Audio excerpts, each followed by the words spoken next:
तक आज नहीं हुआ। दीपक भैया को मैं प्रणाम करता हूं और सभी उपस्थित कवियों को मेरा नमन। और आज मैं आपके सामने सर्वप्रथम मैं किसी मंच पर कविता पढ़ने के लिए उपस्थित हुआ हूं और आपको सुनाना चाहता हूं। जो ये व्यवस्था देख रहा हूं, सबसे पहले मैं इस पर बात करूँगा। एक हमारे यहाँ कहावत की जाती है कि जो पाटे में बैठते हैं वो पट्टेदार और जो जमीन में बैठते हैं वो जमींदार। तो जो लोग खड़े हैं वो बैठ सकते हैं, जमींदार बन सकते हैं, कोई समस्या वाली बात नहीं है। अच्छा है। और आप सबके बीच में क्या होता है कि हम सब पढ़े लिखे बैकग्राउंड से आए हुए हैं यहाँ पर, तो कई सारी चीज़ें हम लोगों को भी समझ में नहीं आती हैं। ठीक है, एक है आइंस्टीन का रिलेटिविटी का सिद्धांत। ठीक है, तो उसमें क्या होता है कि समय कभी धीरे चलता है, कभी बढ़ जाता है। ऐसा कैसे होता है?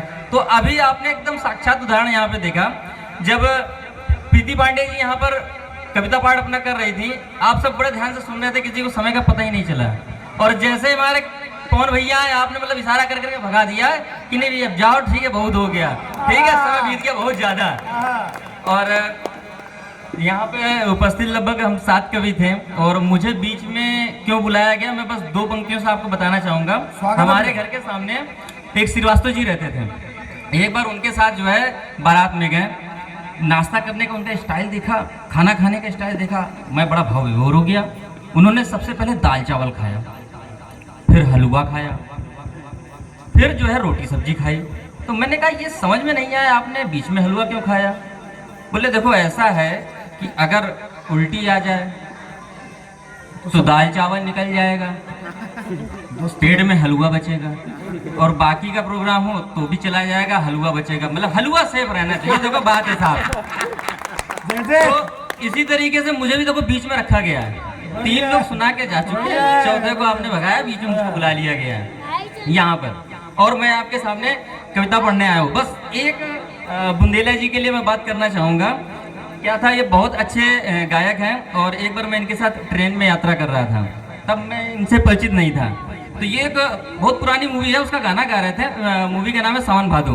तो उसका एक बहुत चर्चित गाना है, वो गा रहे थे कि चाल में ठुमका, कान में झुमका, कमर पे चोटी लटके, हो गया दिल का पुरजा पुरजा, लगे 85 झटके, हो तेरा रंग है नशीला, अंग अंग है नशीला। सामने एक बुजुर्ग बैठे थे, बोले बेटा ये तुमने गलत गाया है, गाना ऐसा नहीं है। बोले बताइए।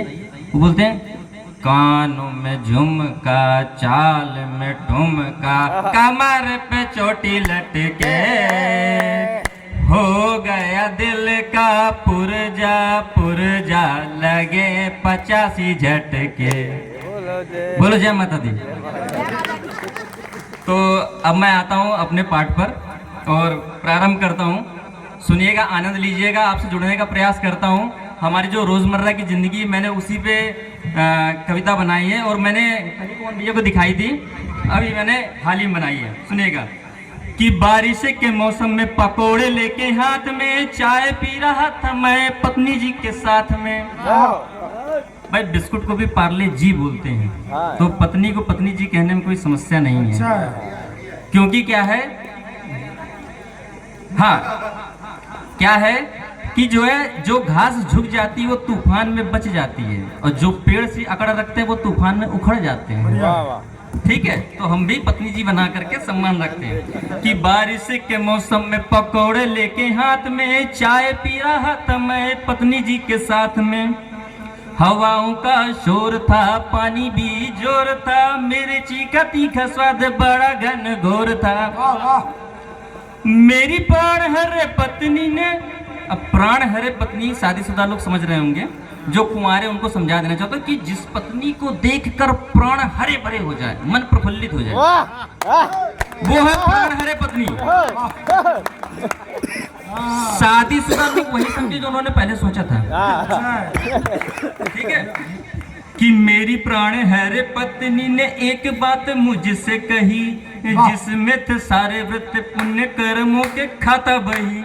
पत्नी बोली आप मेरे पति मेरे स्वामी हैं, भोलेनाथ सी छवि आपकी मानी है, आपको भगवान ने तुल्य सा मैं मान के मांगती हूँ छोटा सा वरदान आपसे। अब देखिए, भगवान हो तो वरदान भी देते हैं, इंसान के लिए बड़ी समस्या वाली बात हो जाती है कि आखिर भैया क्या वरदान है। ठीक है, तो आपको भगवान ने तुल्य समय मान के मांगती हूँ छोटा सा वरदान मैं आपसे, पतिव्रता आपकी मैं कहलाती हूँ, आप भी कहलाएं कुछ यही बस चाहती हूँ। मैंने कहा बस कर बात को बढ़ाएगी क्या, मैंने कहा बस कर बात को बढ़ाएगी क्या, भगवान मान के तुम मुझको रुलाएगी क्या। पत्नी के वर से मैं बड़ा परेशान था, मेरे लिए वर देना कहाँ ये आसान था। इस व्यथा से होके यूं हताश में, इसे करने का किया एक प्रयास मैंने बोला तुम्हें वर देने की ही बात को पूरी दुनिया में मैं अच्छे से बतलाऊंगा। तुम हो मेरी अर्धांगिनी मेरी प्रिय, आज से तुम्हारा अर्धांगना कहलाऊंगा। बहुत बहुत धन्यवाद।